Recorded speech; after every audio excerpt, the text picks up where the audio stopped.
प्यारे बच्चों, मुझे उम्मीद है कि इस कोरोना महामारी में आप लोग स्वस्थ होंगे, खुश होंगे। चूँकि सारे विद्यालय बंद हैं, इसलिए जो कोशिश किया जा रहा है कि आप लोगों को कुछ ऑनलाइन जहाँ तक हो सके वहाँ तक समझाया बताया जाए।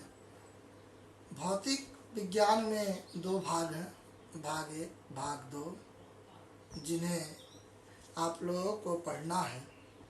भाग एक में जो सबसे पहला चैप्टर है वो है आपका विद्युत स्थैतिक। देखिए, विद्युत स्थैतिक जो है वो क्या है, सबसे पहले बहुत ही इसको ध्यानपूर्वक सुनना और समझना है।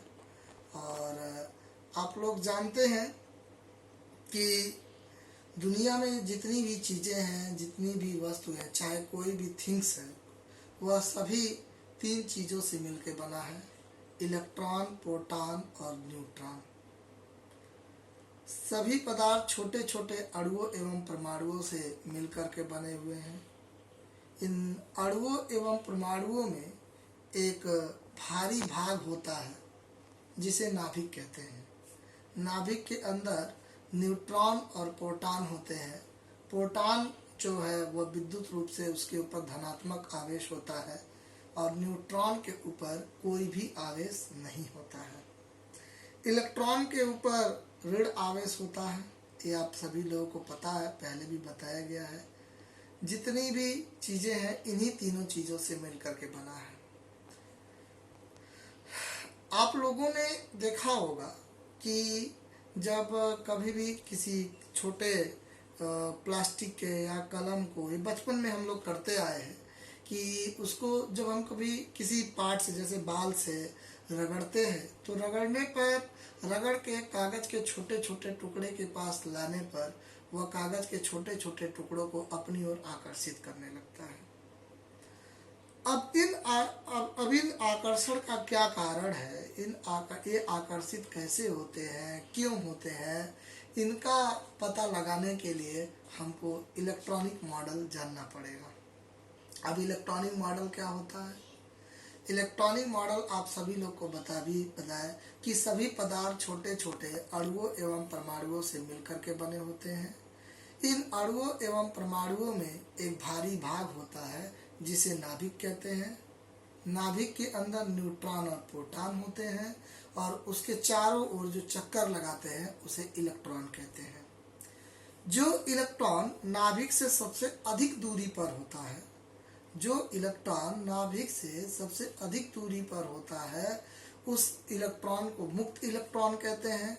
और जो इलेक्ट्रॉन नाभिक के सबसे पास होता है उसे संबद्ध इलेक्ट्रॉन कहते हैं। जो इलेक्ट्रॉन नाभिक से सबसे अधिक दूरी पर होता है उस पर नाभिक का नियंत्रण सबसे कम होता है, और जो इलेक्ट्रॉन नाभिक के सबसे पास होता है उस पर नाभिक का नियंत्रण सबसे कम होता है। तो अब देखिए, अगर किसी भी वस्तु को आप रगड़ते हैं तो रगड़ने के दौरान एक तरह की उसको एनर्जी मिलती है। तो ये जो उस पदार्थ में उपस्थित जो मुक्त इलेक्ट्रॉन होते हैं, वो इलेक्ट्रॉन क्या होते हैं, या तो बाहर निकल जाते हैं या तो बाहर से अंदर आ जाते हैं, जिससे वह वस्तु आवेशित हो जाती है। आवेशित होने का मतलब ये है कि इलेक्ट्रॉन जो है एक वस्तु से दूसरी वस्तु में या दूसरी वस्तु से पहले वस्तु में आई हुई है। अगर कोई वस्तु इलेक्ट्रॉन का त्याग करता है, अगर वह इलेक्ट्रॉन लूज करता है तो उसके ऊपर पॉजिटिव चार्ज आ जाता है, और अगर कोई इलेक्ट्रॉन को एक्सेप्ट करता है तो उसके ऊपर जो है वह निगेटिव चार्ज आ जाता है। अब इस तरह से, इस आधार पर चार्ज को दो भागों में विभाजित कर दिया गया। एक आपका धनावेश और दूसरा जो है वो है आपका ऋण आवेश। एक बात और याद रखेंगे कि समान आवेशों के बीच में फोर्स ऑफ रिपल्सन लगता है, यानी प्रतिकर्षण लगता है, और विपरीत आवेशों के बीच में आकर्षण होता है। यानी अगर दो धन धन चार्ज है, दो पॉजिटिव चार्ज है, तो उन दोनों के बीच में फोर्स ऑफ रिपल्सन लगेगा। अगर एक पॉजिटिव एक निगेटिव है तो उनके बीच में अट्रैक्शन लगेगा। अगर दोनों निगेटिव चार्ज है तो उनके बीच में फोर्स ऑफ रिपल्सन लगेगा। बस